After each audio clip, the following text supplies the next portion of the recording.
Bonsoir. Est-ce que vous m'entendez? Très bien. Merci d'être là pour cette conférence grand public donc donnée par le professeur Serge Herzberg et ma collègue Johanna Siméon-Germanos présentera le professeur Herzberg. Moi, je vais vous dire quelques mots sur la structure qui est à l'origine de cette conférence. Donc, mon nom est Patrick Lemaire. Je suis biologiste, pas médical. Moi, je suis un embryologiste de petites bêtes marines. Voilà. Mais à côté de ça, avec un certain nombre de collègues, on a créé il y a 5 ans une structure qui s'appelle le Collège des sociétés savantes académiques de France. Alors, c'est un nom très ronflant, mais l'idée, essentiellement, est... Vous voyez ce que c'est qu'une société savante? Une société savante, c'est une organisation qui va organiser un domaine scientifique, qui va organiser des congrès, qui va l'animer, qui va faire que les gens se parlent au sein d'un domaine. Mais au sein d'un domaine. Et si on regarde les différentes crises, transitions qui nous frappent actuellement, il est très rare qu'une vision scientifique centrée sur un seul domaine soit capable d'apporter des conseils, des solutions éventuellement.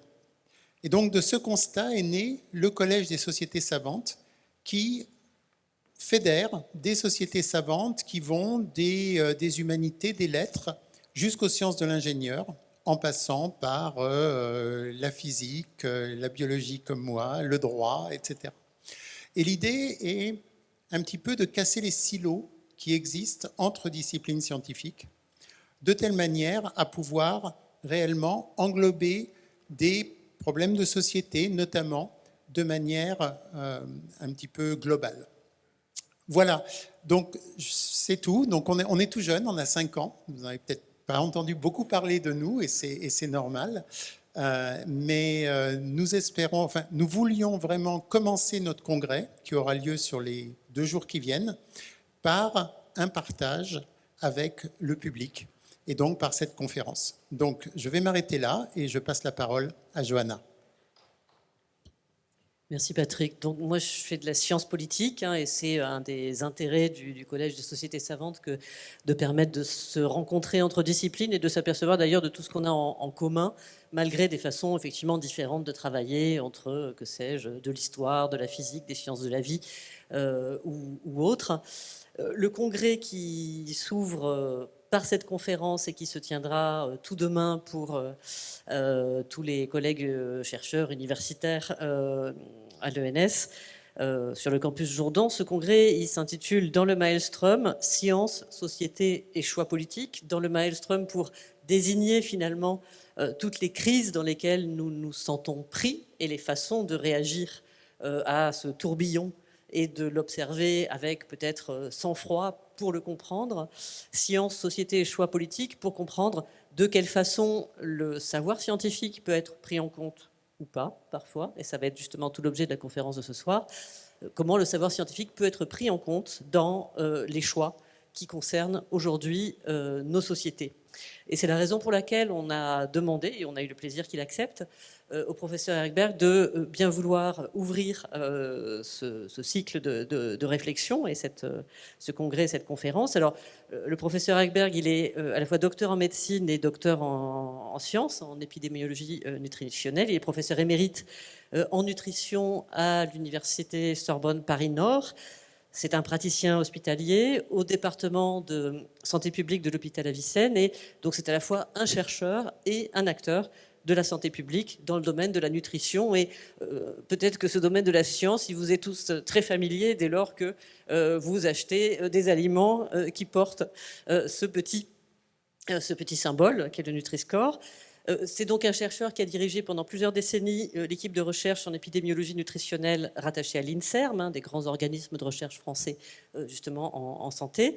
Et il a piloté dans ce cadre de grandes études de cohorte avec intervention comme l'étude Suvimax ou d'observation comme la cohorte Nutrinet Santé.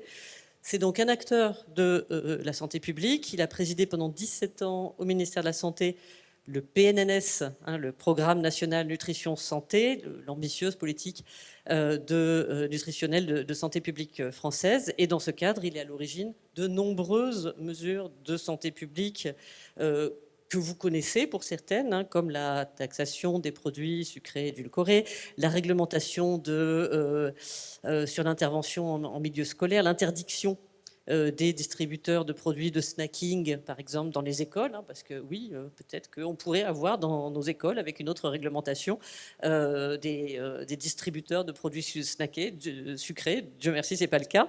L'interdiction donc de ces distributeurs, plus récemment, le déploiement du Nutri-Score sur les emballages. Donc c'est un chercheur qui a reçu de nombreuses distinctions, qui est docteur honoris causa à l'université de Jean Blou, prix Daniel Herman de l'Institut de France, et qui fait partie des 1% de chercheurs les plus cités au monde, et donc qui est l'auteur de centaines de publications scientifiques, qui a rédigé de nombreux ouvrages, dont récemment Mange et tais-toi, un nutritionniste face au lobby agroalimentaire, qui est paru en 2022, et il nous a semblé donc particulièrement pertinent de l'écouter ce soir, de se donner le temps d'écouter ce que peut être une politique appuyée ou pas. C'est bien la question sur la science. Merci, professeur.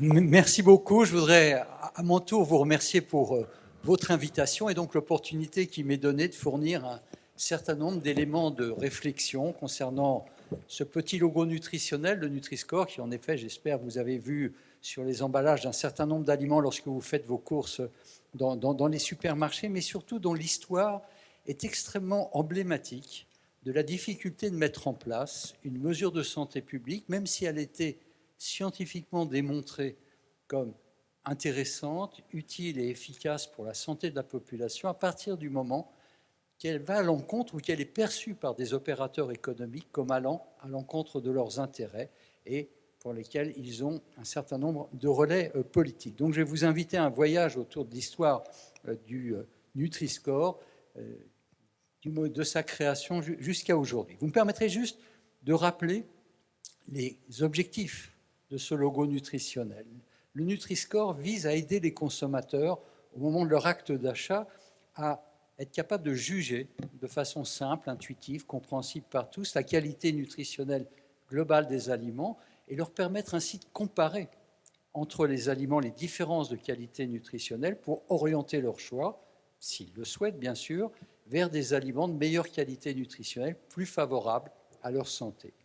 Mais il y a un deuxième objectif également d'un Nutri-Score, c'est d'inciter les industriels à améliorer la composition nutritionnelle des aliments qu'ils mettent à notre disposition, qu'ils produisent, en ayant l'opportunité comme cela d'améliorer leur Nutri-Score, mais surtout en permettant aux consommateurs d'avoir accès à une offre alimentaire qui soit moins grasse, moins sucrée, moins salée, plus intéressante sur le plan nutritionnel grâce à des reformulations ou des innovations.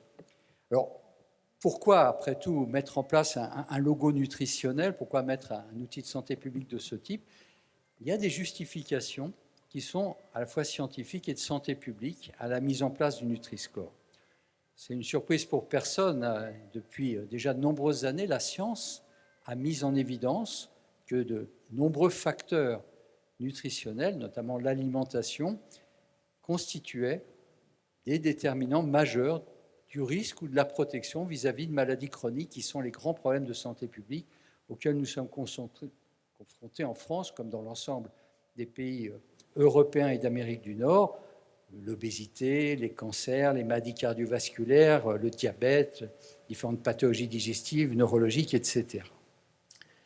Pour lutter contre ces maladies chroniques, en s'appuyant sur les travaux scientifiques qui montraient l'impact d'aliments, de nutriments, de comportements alimentaires sur la santé, la plupart des pays européens ont mis en place des politiques nutritionnelles de santé publique. En France, c'est en effet le Programme national nutrition santé.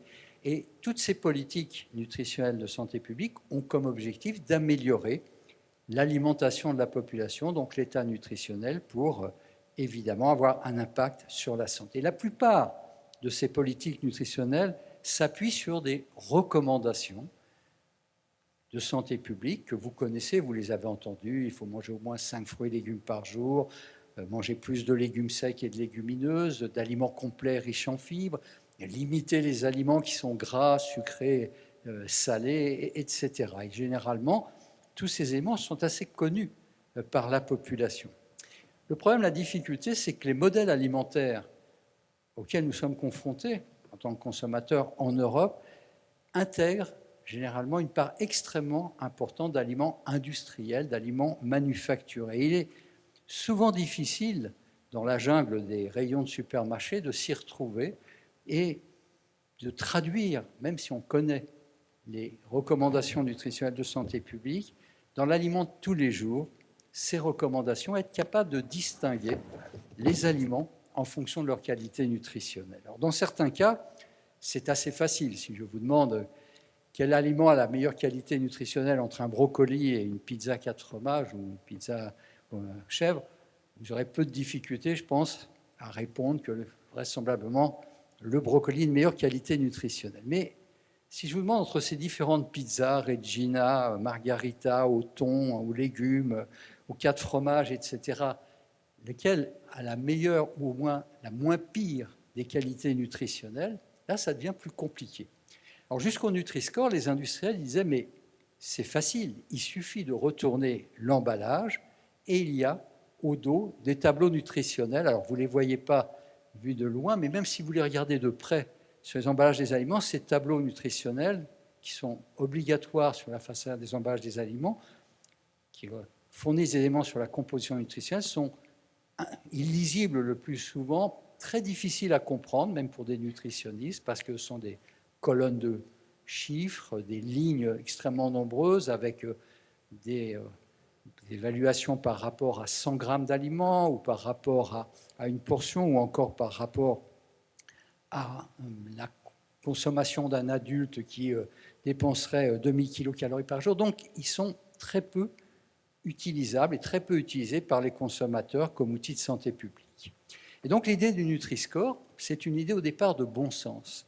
C'est de reprendre les éléments qui sont donc sur ce tableau nutritionnel ou dans le tableau des ingrédients qui figurent tous les deux sur la façade des emballages des aliments et d'attribuer des points négatifs pour des éléments qui sont considérés scientifiquement en termes de santé publique comme négatifs sur la santé, s'il y a beaucoup de calories, s'il y a beaucoup de sucre sain, beaucoup d'acides gras saturés, beaucoup de sel, et donc on va attribuer des points négatifs en fonction de la teneur des aliments dans ces différents nutriments, ou donner des points au contraire positifs s'il y a des éléments qui sont considérés, là aussi, sur des bases scientifiques, comme étant favorables à la santé. Est-ce qu'il y a à l'intérieur de l'aliment des fruits, des légumes, des légumineuses? Est-ce qu'il y a des fibres, des protéines? Et donc, vous voyez, il y a des points négatifs d'un côté, des points positifs. La somme des deux aboutit à une note qui qualifie la qualité nutritionnelle globale des aliments.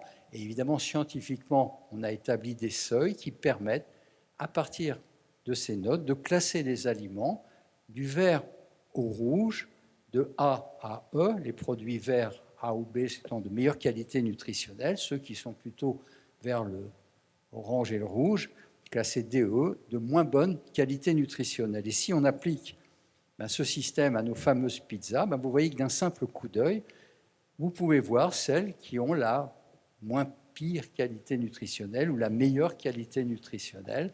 Et c'est parfois contre-intuitif parce qu'il y a, par exemple, des pizzas aux légumes bio qui peuvent être moins bien classées parce qu'en fait, finalement, leur composition nutritionnelle est moins favorable que d'autres pizzas qui contiennent du thon ou d'autres éléments. Donc, vous voyez, c'est un outil extrêmement simple, mais c'est un outil qui, en pratique, va vraiment aider les consommateurs à comparer des aliments. Alors, on peut comparer, comme pour les pizzas, des aliments de même catégorie.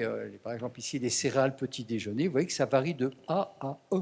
Certains sont plus proches de confiserie, d'autres sont plus intéressantes parce que moins grasses, moins sucrées, moins salées. Ça permet également de classer et de comparer les aliments pour un aliment qui porte le même nom, mais entre différentes marques.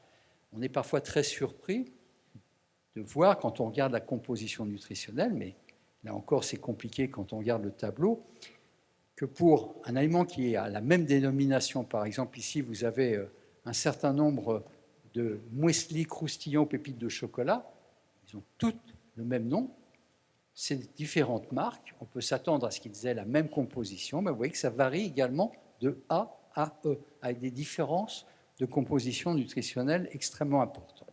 Puis Nutri-Score, ça peut permettre aussi de comparer des aliments de familles différentes, mais qui sont consommés dans les mêmes conditions. Donc on fait des comparaisons entre des aliments qui ont une pertinence à être comparés en termes d'utilisation et qui sont souvent d'ailleurs assez proches dans les rayons de supermarché. Ici, par exemple, ce sont les aliments qu'on prend au petit déjeuner. Vous pouvez voir entre le pain, les céréales petit déjeuner, les biscottes, les pâtisseries, les viennoiseries ou les gâteaux prévus pour l'apéritif. Là encore, il y a des variations extrêmement importantes. Tout ceci est donc très utile aux consommateurs. Donc, c'est quelque chose de simple, de très intuitif, mais ça repose tant dans sa construction que dans sa validation sur beaucoup de sciences. Et il existe, et aujourd'hui c'est encore un peu plus élevé que dans cette diapositive, plus de 150 publications scientifiques dans des revues internationales à comité de lecture dans de très nombreux pays du monde qui démontrent l'intérêt et l'efficacité du Nutri-Score et qui valident à la fois son algorithme de calcul et son format graphique en termes d'impact pour les consommateurs, que ce soit la perception, que ce soit la compréhension, l'utilisation dans les choix alimentaires et l'impact sur les achats des consommateurs. Alors, je ne vais pas passer en revue beaucoup de ces études, mais je voudrais juste vous montrer la puissance et la robustesse tout de même de ces études. Ici, c'est une série d'études qui ont été réalisées dans différents pays, en France, en Espagne, en Italie, au niveau européen, dans 10 pays européens. C'est ce qu'on appelle des études de cohorte. Ce sont des populations qui sont suivies de nombreuses années. Alors, ils portent sur des milliers, des dizaines de milliers, voire certaines des centaines de milliers. Vous voyez que la cohorte EPIC, c'est 500 000 personnes qui sont suivies pendant 5, 8, 10, 15 ans. Et on regarde l'alimentation et l'incidence, l'apparition de maladies pour voir en quoi l'alimentation est prédictive de l'impact sur la santé. Et toutes ces études, vous voyez qu'elles sont nombreuses, qu'elles sont extrêmement importantes, montrent, même si le Nutri-Score n'existait pas, mais quand on classe les aliments qui sont consommés en fonction de ce qu'ils seraient en termes de Nutri-Score, le fait de manger des aliments qui sont moins bien classés sur l'échelle du Nutri-Score est associé à un risque plus élevé de maladies chroniques et une augmentation de la mortalité dans toutes ces études, que l'on parle de cancer, de maladies cardiovasculaires, d'obésité, de syndrome métabolique, mais également de maladies de Crohn et de mortalité prématurée. Donc, grande cohérence des études épidémiologiques qui montrent vraiment l'intérêt à la fois du Nutri-Score et qui valident son mode de calcul, la pertinence à la fois des éléments qui sont pris en compte dans son calcul et des seuils qui sont utilisés.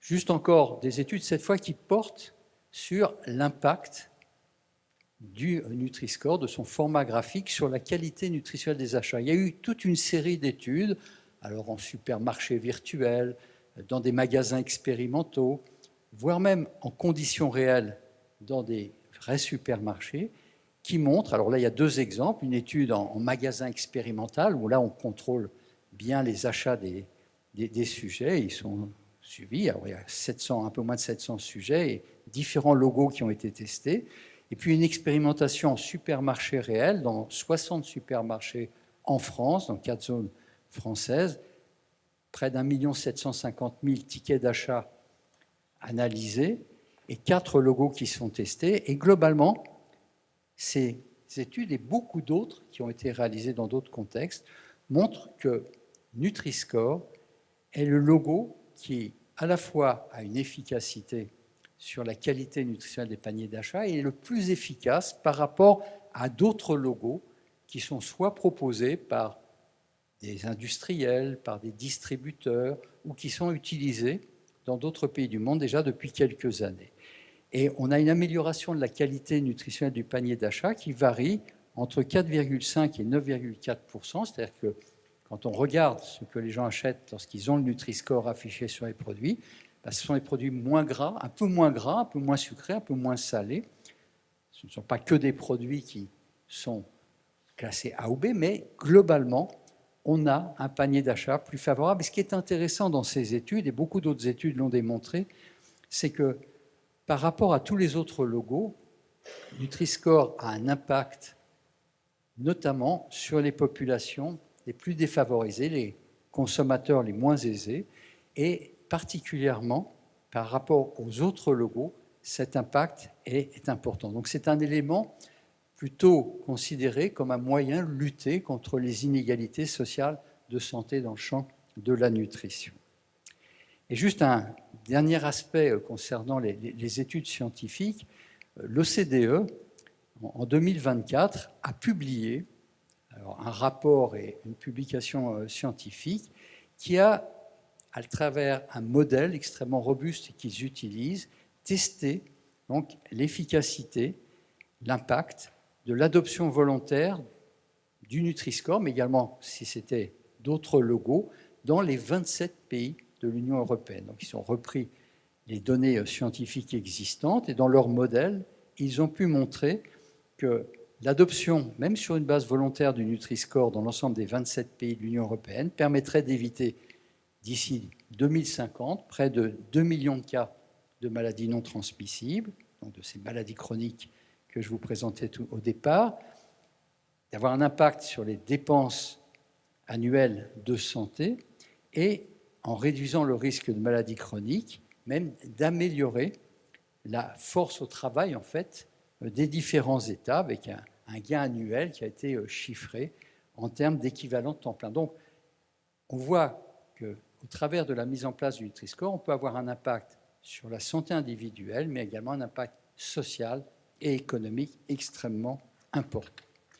Donc, vous voyez, si on regarde, si on fait le bilan de ce que je viens de vous dire, on a beaucoup d'études scientifiques, on a également en plus la validation par des agences sanitaires officielles, l'Agence nationale de santé publique, Santé publique France, l'Agence de sécurité sanitaire des aliments, l'ANSES, et le Haut Conseil de la santé publique, qui ont permis d'affiner l'algorithme du Nutri-Score au départ et qui ont validé, en quelque sorte, l'intérêt de ce logo. Et puis, il y a un soutien très fort de la communauté scientifique médicale, que ce soit dans le champ de la nutrition et de la diététique, de l'endocrinologie, de la diabétologie, de la cancérologie, de la pédiatrie, etc., des maladies cardiovasculaires. Donc on a beaucoup d'éléments disponibles, a priori, pour permettre d'orienter la décision en santé publique, pour permettre de servir d'aide aux politiques pour leurs décisions. Mais vous me permettrez justement de peut-être revenir sur le processus de décision en santé publique. Comment se passent les choses, d'une façon générale? D'abord, quand on identifie un problème de santé publique, eh bien, la recherche va fournir des connaissances qui permettront de faire des propositions qui s'appuient, qui sont adossées à la science, qui s'appuient sur des bases scientifiques, pour permettre l'orientation donc des décisions politiques avec la mise en place de mesures de santé publique. Alors ça, ce schéma conceptuel, c'est ce qui se passerait si on vivait au royaume des bisounours. En fait, tout au long du processus de décision en santé publique, il va y avoir tout un tas d'interférences qui vont venir tenter de bloquer, de retarder ou dénaturer la mesure de santé publique issue de la recherche et de la science. Et dans le domaine de la nutrition, on a face à nous des poids extrêmement lourds. Les opérateurs économiques sont extrêmement puissants. L'Association nationale des industries alimentaires, l'ANIA, 180 milliards d'euros de chiffre d'affaires annuel, plus de 400 000 emplois à la clé. La Fédération du commerce et de la distribution, les grands distributeurs, c'est 200 milliards d'euros de chiffre d'affaires annuel, 750 000 emplois. Donc, vous imaginez le poids, bien sûr, économique et politique que ceci représente. Et ils ne sont pas obligatoirement tous, et surtout avec le Nutri-Score, très favorables à jouer la transparence sur la composition des nutritionnels des produits qu'ils fabriquent ou qu'ils distribuent. Et donc, il va y avoir tout un tas d'interférences dans ce processus politique avec les conflits d'intérêts dans la recherche pour générer des travaux qui ne vont pas dans le sens obligatoire de la santé publique, jeter le doute sur les travaux scientifiques qui dérangent, décrédibiliser les mesures et ceux qui les élaborent, jouer au travers de pressions politiques ou économiques sur la décision politique, et puis essayer de bloquer, de retarder, de brouiller, d'utiliser tout un tas de stratagèmes, de fake news ou d'alternatives pour essayer d'empêcher l'adoption des mesures de santé publique, ici en l'occurrence le Nutri-Score qui dérange. Alors, je voudrais juste vous montrer quelques exemples dans cette histoire du Nutri-Score, puisque le Nutri-Score a été porté sur les fonds baptismaux en 2014, vous voyez, il y a déjà 13 ans, s'appuyant sur la recherche, et dès la proposition qui a été entérinée par la ministre de la Santé de l'époque, Marisol Touraine, de mettre en place le Nutri-Score, eh bien, les lobbies ont développé un rouleau compresseur de stratégies, dont la première des stratégies, c'est d'essayer de discréditer le Nutri-Score en s'appuyant sur des éléments de langage qui visent vraiment à jeter le doute et à décrédibiliser complètement la mesure. Et on retrouve là, d'ailleurs c'est vrai pour beaucoup d'autres mesures de santé publique, on fait appel à des cabinets spécialisés qui vont développer ces outils de langage pour critiquer Nutri-Score. Alors on va retrouver des adjectifs. Nutri-Score, c'est simpliste, réducteur, discriminant, infantilisant, stigmatisant, anxiogène, culpabilisant, tyrannique, liberticide. Vous voyez, on fait appel à tout un tas de notions pour ensuite faire pression auprès des politiques, ministres, parlementaires ou élus locaux, en essayant de jouer sur un certain nombre de fibres, l'atteinte au plaisir, au côté ludique et social de l'alimentation, l'atteinte aux libertés individuelles, c'est l'État qui vient contrôler les assiettes. On va toucher au patrimoine gastronomique, culturel et culinaire, aux traditions, atteinte à l'équilibre économique, atteinte au patrimoine national, régional. Donc, c'est tout un tas d'éléments de langage sur la mesure et puis des éléments de langage sur les scientifiques qui portent ces mesures, qui sont à ce moment-là moralisateurs, hygiénistes, des abominables ayatollahs, avec aussi une tentative, et ça a été bien analysé dans plusieurs secteurs, mais particulièrement pour le Nutri-Score, on a disposé d'éléments, de mails internes des lobbies, qui montrent que la volonté d'enlever le côté scientifique. Alors on va personnaliser la mesure. Et là, le Nutri-Score, au lieu d'être, c'est un outil basé sur la science, un outil qui repose sur les travaux scientifiques, on personnalise en disant c'est un problème d'ego d'un chercheur. Donc on ne parle pas du logo nutritionnel, du logo 5 couleurs ou du logo Nutri-Score, on parle des pastilles du professeur Herzberg, de manière à personnaliser pour retirer tout le côté que c'est un travail collectif du monde scientifique, le système Herzberg.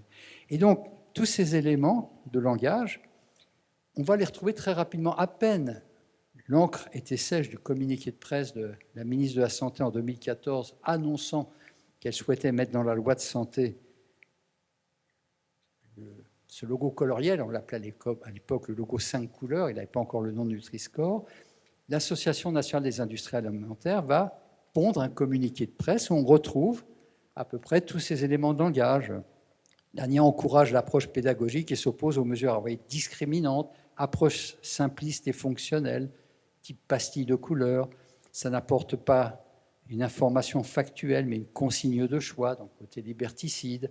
Mesures stigmatisantes, menaces pour la dynamique économique et sociale de nos petites et moyennes entreprises. Vous voyez, les grandes entreprises, les grandes sociétés qui d'un coup se préoccupent des petites PME, du territoire, un frein aux exportations, une atteinte à l'image de nos savoir-faire, de nos spécialités régionales, du rayonnement de notre pays à l'international. Bref, le Nutri-Score, c'était l'apocalypse de notre économie, de notre culture et de la France en général. Et ces arguments, ces éléments de langage utilisés par les industriels de l'agroalimentaire, eh bien, on va rapidement le retrouver dans la bouche ou dans les écrits des politiques. Ici, vous avez un courrier que le ministre de l'Agriculture de l'époque, M. Stéphane Le Foll, a envoyé à tous ses collègues ministres au niveau du gouvernement, où on retrouve un peu tous ces éléments. L'étiquetage ne doit pas stigmatiser les produits, ne pas culpabiliser. Le système Herzberg, vous voyez, on ne dit pas le logo 5 couleurs, le logo nutritionnel. On reprend la personnalisation, une piste à écarter. Il faut construire avec les industriels et les distributeurs. Il faut l'éducation. Alors, qui serait contre l'éducation? Sûrement pas les nutritionnistes, mais on essaye de limiter à l'éducation, à la responsabilité individuelle, plutôt que favoriser des mesures qui notamment permettent de traduire cette éducation en aspect pratique pour le consommateur. Rapidement, les lobbies se mettent en œuvre et vont non seulement créer ces éléments de langage, mais jeter le doute sur la science en finançant des études, ça c'est aussi assez classique, dont l'objectif est de trouver des résultats qui vont dans le sens de l'intérêt des financeurs et qui sont souvent pas obligatoirement des études originales, pas obligatoirement des études publiées dans des grandes revues scientifiques internationales à comité de lecture. Et aujourd'hui, il existe malheureusement beaucoup de revues qu'on appelle prédatrices, où en payant, on arrive à faire passer beaucoup de travaux, même parfois douteux. Et tout récemment, des collègues ont montré, dans un travail scientifique, que quand on analyse toutes les études qui ont été publiées sur le Nutri-Score, une étude est 21 fois plus susceptible de trouver des résultats défavorables à Nutri-Score si les auteurs déclarent un conflit d'intérêts ou si l'étude a été financée par l'industrie alimentaire. Troisième stratégie des lobbies qui a été utilisée, c'est de brouiller les cartes. C'est de dire, bon, le Nutri-Score existe, il y a des travaux scientifiques, mais il y a peut-être d'autres logos qui pourraient être utilisés qui sont peut-être aussi plus efficaces que le Nutri-Score. Et donc, d'un coup, vont sortir, comme d'une pochette surprise, par les industriels, les distributeurs, tous les détracteurs du Nutri-Score, tout un tas de logos, soit qu'ils inventent, soit qu'ils reprennent, parfois qu'ils ont même combattu pendant des années, mais qu'ils reprennent pour essayer de jeter le doute. Alors, vous avez quelques exemples de ces différents logos qui ont été proposés par des opérateurs économiques ou parfois même par des pays comme l'Italie qui a publié le Nutri-Inform. Et puis il y a d'autres logos qui existent, par exemple en Australie ou en Grande-Bretagne. Et puis la suite logique de la stratégie des lobbies, c'est de faire pression, d'influencer les parlementaires au moment des discussions de propositions de loi ou des projets de loi. Et grâce, dans l'histoire du Nutri-Score, on a eu beaucoup de chance d'avoir accès à beaucoup d'informations, soi-disant confidentielles, des mails internes de l'ANIA ou de la FCD, de cabinets de lobby qui nous sont arrivés miraculeusement dans nos boîtes mail. On a pu avoir accès à des mails internes de l'ANIA montrant au moment de la discussion à l'Assemblée nationale en 2016 du projet de loi de santé dans lequel était prévue la mise en place d'un logo nutritionnel, eh bien l'ANIA fournit, clé en main, aux députés, pareil pour les sénateurs, les textes déjà rédigés. Ils ont le format tel qu'il doit être déposé à l'Assemblée nationale. Les députés ou les sénateurs n'ont juste qu'à rajouter leur nom, la date, et venir les défendre en séance. Donc ils ont, clé en main, tous les éléments d'information. Vous voyez que face à la science, face au support des agences sanitaires et l'implication des sociétés savantes, eh bien, les lobbies agroalimentaires sont extrêmement actifs. Et si on a présenté dès 2014 le projet du Nutri-Score, s'il a été rapidement validé par les instances de santé publique, il a fallu 4 années de bataille contre les lobbies agroalimentaires, grâce, entre autres, à la mobilisation sociétale, notamment des associations de consommateurs, de patients, d'ONG, convaincus par les arguments scientifiques, grâce à la médiatisation qui a eu lieu, parce que beaucoup de médias et de journalistes ont été convaincus de la justesse, de l'intérêt des données basées sur la science, pour permettre tout de même, en 2017, le 31 octobre 2017, que soit officialisée par un arrêté interministériel l'adoption du Nutri-Score en France sur une base volontaire, d'une réglementation européenne, mais ça a été une grande bataille de gagner. Vous voyez, 4 années d'une bataille extrêmement violente, extrêmement intense, qui tout de même a abouti à cet arrêté interministériel. Alors, on a gagné une bataille, on n'a quand même pas gagné la guerre, et on a eu beaucoup d'autres épisodes depuis son adoption il y a maintenant 9 ans du Nutri-Score, qui vous montrent bien comment la science est confrontée aux pressions économiques et à leur relais politique. Et un des épisodes que je voulais vous montrer, c'est celui qui est lié à la mise à jour scientifique du Nutri-Score. Parce qu'en fait, Nutri-Score, comme tout outil de santé publique, il était prévu dès le départ, dès qu'on l'a conçu, dès qu'on l'a même entériné officiellement en 2017, qu'il soit mis à jour régulièrement. Pourquoi ? Parce que les connaissances scientifiques évoluent, qu'il y a de nouveaux travaux qui affinent les connaissances scientifiques, parce qu'on acquiert également l'expérience depuis sa mise en place, et également parce que le marché alimentaire évolue avec de nouveaux produits qui apparaissent,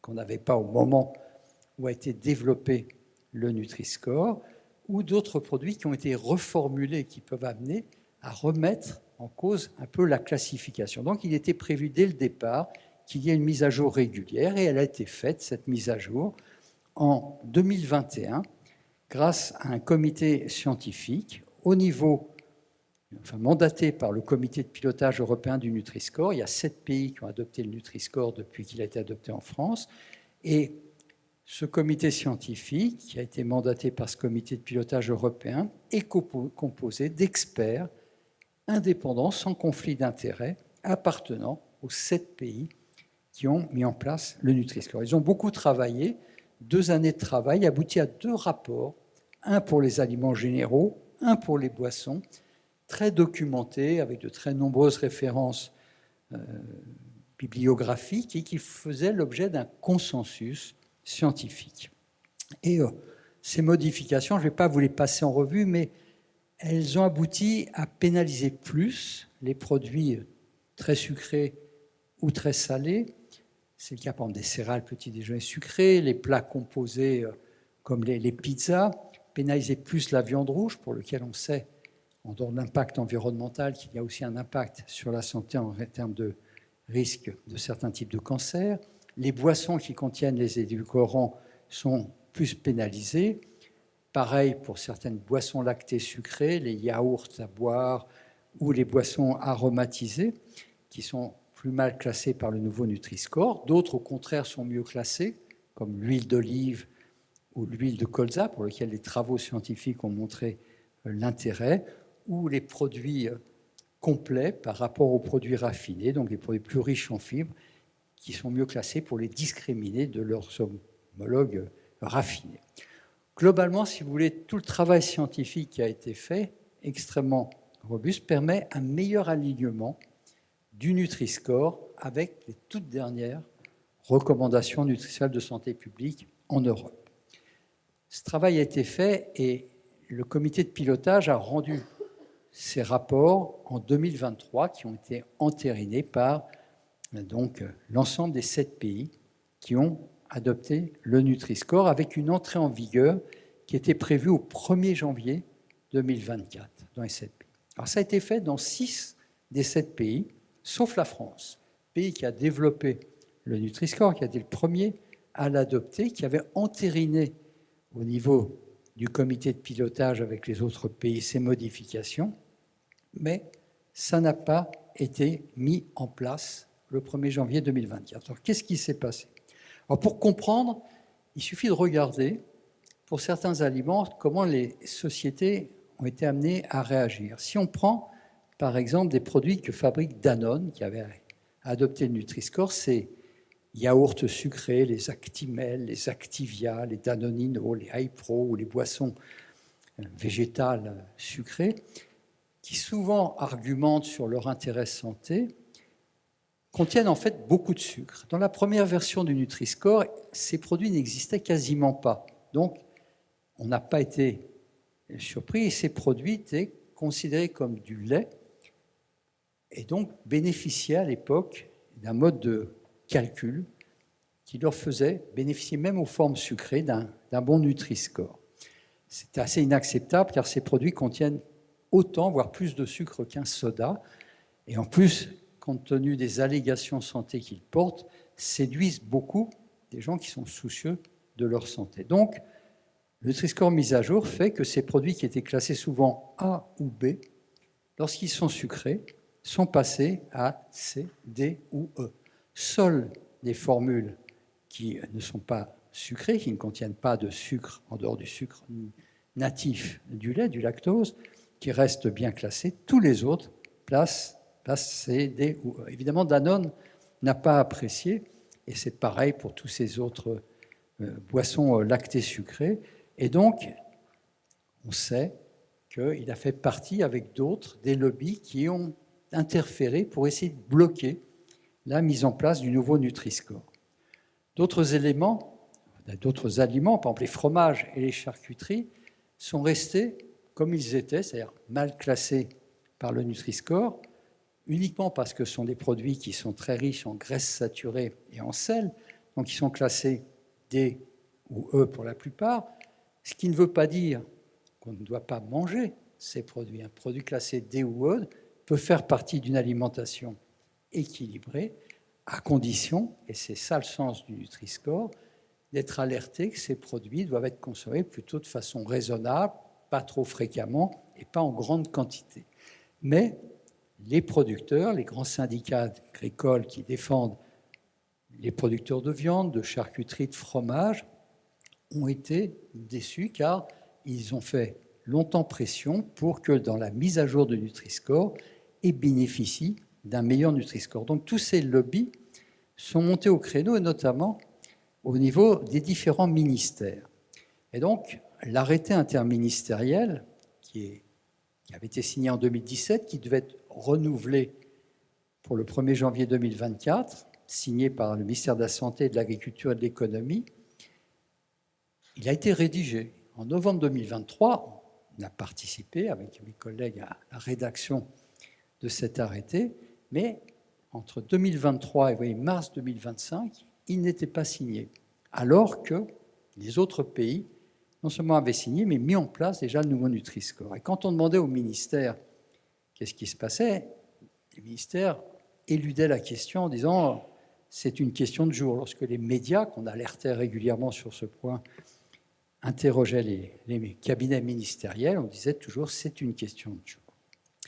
En fait, cette question de jour a duré de très nombreux jours, des semaines, des mois, voire des années, sans que soit officiellement revendiquer un quelconque blocage. Sauf que, devant le Sénat, le 5 mars 2025, la ministre de l'Agriculture, qui ce jour-là était d'humeur guillerette, Madame Annie Genevard, de façon totalement décomplexée, va répondre à une question où elle est interpellée par un sénateur de la région de la production de Roquefort, et elle va répondre en se lâchant totalement, sauf que, évidemment, tout ceci est filmé, enregistré, et elle va reprendre tous les arguments fallacieux des grands groupes de fromagers, Lactalis, Avantia, Danone, de la Fédération des charcutiers, pour critiquer Nutri-Score. Et on va retrouver tous les éléments que l'on entend dans la bouche des lobbies qui s'opposaient à la mise en place du nouveau Nutri-Score. Voilà quelques verbatims, le comté, le Roquefort, les magnifiques salaisons françaises sont des aliments remarquables. Ils n'ont pas bénéficié d'une correction avec une meilleure note au Nutri-Score. Donc vous voyez, la politique qui juge la science qui ne va pas dans le sens de ce qu'elle souhaitait, et elle aurait souhaité une correction, on ne sait pas sur quel type d'argument, dehors du plaisir gastronomique de ces produits. Je suis déçu, cette mise à jour n'a pas corrigé les désagréments, à savoir les notes défavorables des fromages et des charcuteries. Le changement de statut du lait est, de mon point de vue, scandaleux.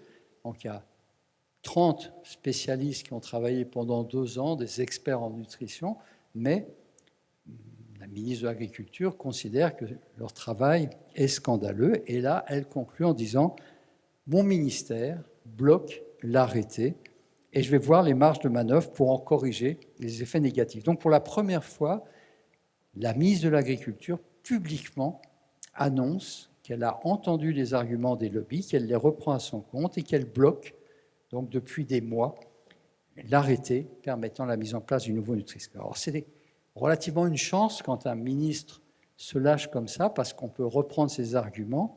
Et là encore, avec une très forte mobilisation sociétale, les médias se sont emparés de ce problème, l'ont mis dans le débat public.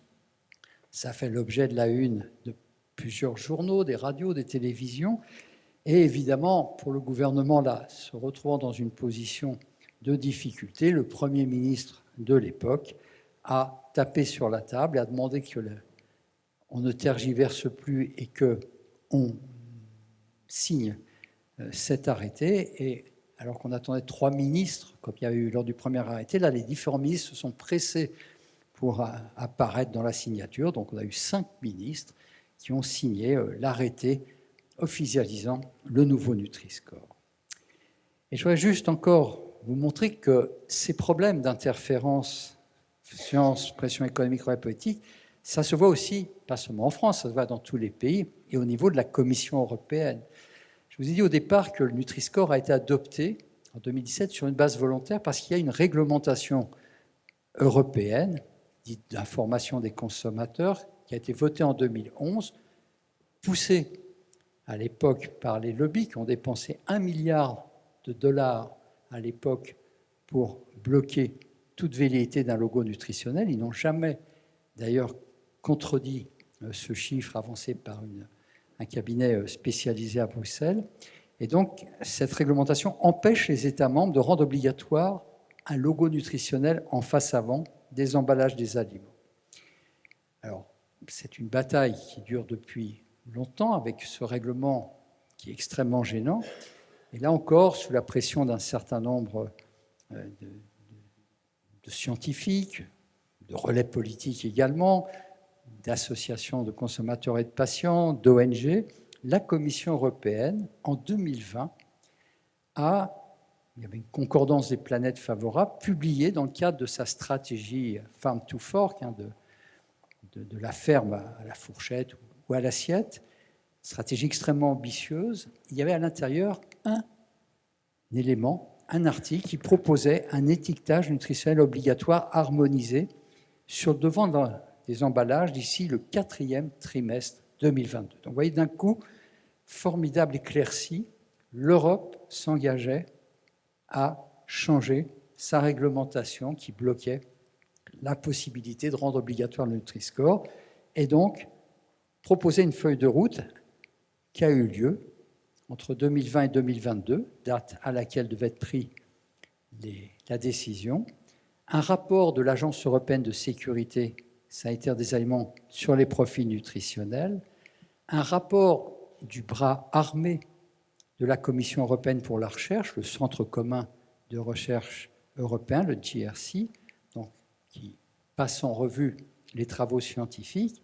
Et ces 2 rapports ont conclu sur l'intérêt et la nécessité de choisir le Nutri-Score comme logo unique pour l'Europe obligatoire. Il y a une consultation publique, c'est des procédures aussi au niveau de la Commission européenne, qui a eu lieu. Tous les collèges, les consommateurs, les scientifiques, les institutions de santé publique, les universités ont soutenu le Nutri-Score. Seuls les industriels n'y étaient pas favorables. Et donc, globalement, toute la feuille de route de la Commission européenne était en faveur du Nutri-Score. Sauf que, évidemment, on se retrouve, comme je vous ai décrit en France, d'un côté, on a les acteurs scientifiques, les sociétés savantes, en Europe, le Centre international de recherche sur le cancer, les associations de consommateurs et de patients qui soutiennent le choix du Nutri-Score comme logo obligatoire pour l'Europe, en termes d'impact pour les consommateurs et la santé publique. Puis d'un côté, on retrouve ceux qui sont contre. Alors, comme on a vu en France, les grands groupes industriels, Coca-Cola, Mars, Lactalis, Mondelez, Kraft, Unilever, et leur représentation européenne, des grands syndicats agricoles, COPA-COGECA, c'est la FNSEA en France, mais c'est l'ensemble des grands syndicats productivistes européens, bien sûr Ferrero, et puis au niveau européen, un État, l'Italie, et le gouvernement de Mme Meloni s'est transformé en État lobbyiste pour dire non au Nutri-Score. Et d'ailleurs, l'Italie a joué un rôle très important pour bloquer le Nutri-Score au niveau européen, déniant absolument totalement la science et la santé publique, considérant que le Nutri-Score, pour des raisons de gastropopulisme, attaquait les produits made in Italy, ce qui est bien sûr complètement faux. Le Nutri-Score ne tient pas compte des frontières. Un fromage italien n'est pas moins bien classé qu'un fromage français, hollandais ou grec, que ça serait contre l'alimentation méditerranéenne. C'est bien sûr absurde. Le Nutri-Score colle parfaitement bien avec la valorisation du modèle de l'alimentation méditerranéenne, que le logo qu'ils ont fabriqué sans aucune science était beaucoup plus intéressant. Et même Mme Meloni en a fait un outil de sa campagne pour son élection présidentielle en développant ce qu'elle a appelé la croisade anti-Nutri-Score, avec même des manifestations de rue dans différentes villes, avec des panneaux pour attaquer Nutri-Score. Donc les partis d'extrême droite et populistes italiens se sont beaucoup battus, et donc l'impact au niveau européen a été efficace, puisque fin 2022, on aurait dû avoir ce logo, le Nutri-Score obligatoire pour toute l'Europe. Ça a été reporté à 2023, puis à 2024, puis à 2025, et aujourd'hui, en 2026, ça n'est même plus à l'agenda de la Commission européenne. Donc, là encore, les lobbies, grâce à leur pression politique, ont bloqué la décision politique au niveau européen, comme ils l'avaient fait longtemps en France. Alors tout de même, il y a eu un déploiement en Europe. Je vous ai dit, le Nutri-Score a été adopté par 6 autres États en dehors de la France, la Belgique, l'Allemagne, les Pays-Bas, l'Espagne, le Luxembourg et la Suisse. Le Nutri-Score est aujourd'hui plébiscité par les consommateurs. Ils sont 97% à le connaître, plus de 90% à demander à ce qu'il soit obligatoire. Même au niveau des entreprises, s'il n'y avait aucune entreprise au départ qui soutenait le Nutri-Score, en 2017, il n'était que 6. Aujourd'hui, il y a près de 1500 marques, ça représente à peu près 60% du marché alimentaire, mais je vous ai cité les grandes marques qui s'y opposent, Ferrero, Coca-Cola, Mars, Lactalis et d'autres, et ceux qui, refusant le nouveau Nutri-Score, ont décidé donc de le retirer de leurs produits, comme Danone ou Bjorn. Donc, ce qu'on voit, c'est que si on veut forcer la main aux industriels qui refusent la transparence aux consommateurs depuis le départ, ou empêcher que ceux qui ne sont pas contents de l'évolution scientifique du Nutri-Score ne l'abandonnent, il faut être capable de le rendre obligatoire. Si ce n'est pas possible au niveau européen, eh bien, il faut le faire au niveau national et transcender la réglementation au niveau européen. C'est ce qui a été tenté tout récemment, au mois de novembre-décembre 2025, dans le cadre des discussions du projet de loi de financement de la sécurité sociale pour 2026,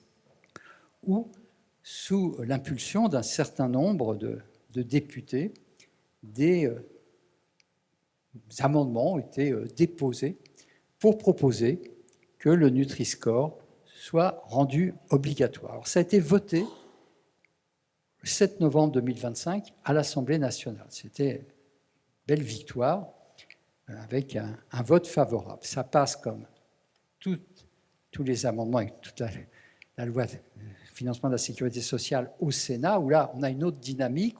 Là, ce n'est plus une dynamique individuelle, mais par parti.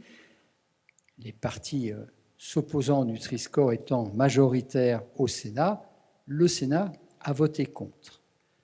Donc ça revient à l'Assemblée nationale, où ça passe devant la commission mixte paritaire, commission des affaires sociales de l'Assemblée nationale, qui donne un avis favorable jusqu'au vote en séance. Et là, au vote en séance, malheureusement, 117 députés sont pour, 120 sont contre.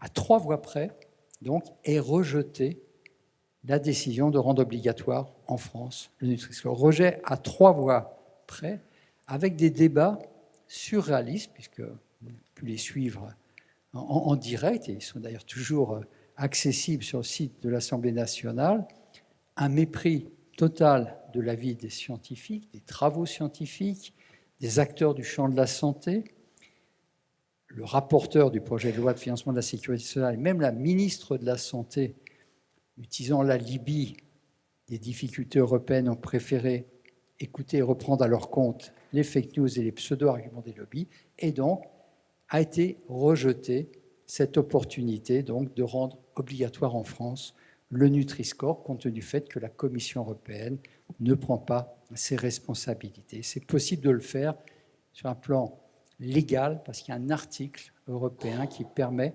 au nom de la santé publique, de transcender des réglementations européennes qui touchent à la libre circulation des marchandises en Europe. Donc juste pour conclure cette longue présentation, au travers un peu de Nutri-Score, on a une illustration un peu des difficultés de la mise en place d'une mesure de santé publique. Alors pour le Nutri-Score, ça a été difficile, même si on a progressé, la bataille reste toujours d'actualité, et je pense que c'est un bon exemple, une bonne illustration sur le débat entre la place de la science par rapport à d'autres dimensions dans le processus décisionnel politique.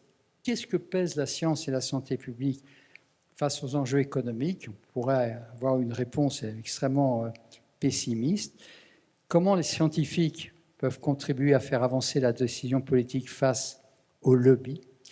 Une chose est sûre, au travers un peu de ces exemples et des avancées qui ont été notées, c'est le côté indispensable de la science, bien sûr, mais entre autres, pas simplement pour justifier une mesure, mais pour permettre que ces problématiques rentrent dans le débat public et permettent une mobilisation sociétale. Du moment que c'est dans le débat public, médiatique, qu'il y a une mobilisation sociétale de nombreux acteurs, on arrive plus facilement à faire pression sur les politiques et essayer de contrecarrer l'action des lobbies. Donc, vous voyez, c'est très important la mobilisation sociétale, et après cet échec à l'Assemblée nationale, les scientifiques ont décidé de remettre, là encore, les politiques devant leurs responsabilités en lançant sur le site de l'Assemblée nationale une pétition. Elle est accessible en tapant pétition-nutriscore.fr. Je vous invite, si vous êtes convaincu, à la signer, faire entendre également votre voix. Elle est soutenue par de très nombreuses sociétés savantes, par de très nombreuses associations de consommateurs, de patients et des ONG. Et c'est l'espoir que l'on a, au travers de cette pression sociétale, d'arriver à nouveau, amener l'Assemblée nationale à prendre ses responsabilités et à voter cette loi de santé publique qui est extrêmement importante. Alors, si vous voulez plus d'informations, il y a le site de Santé publique France, le site du ministère de la Santé. Nous avons un blog, nutriscore.blog. Je vous invite aussi à lire, c'est dans les bibliothèques mon livre. Je peux faire de la publicité parce que je n'ai aucun droit d'auteur, donc je n'ai pas écrit ce livre pour arrondir mes fins de mois. Tous les droits d'auteur sont versés à des fondations, mais dans lequel je raconte à la fois l'histoire du Nutri-Score et ses interactions sciences, société, économie politique et grand public, et à la fois au travers de l'expérience qu'on a pu vivre dans le cadre du PNS et de Nutri-Score. Donc voilà ces éléments de réflexion qui, j'espère, engendreront un débat. Donc je crois que c'est le moment maintenant de vous passer la parole. Merci de votre attention.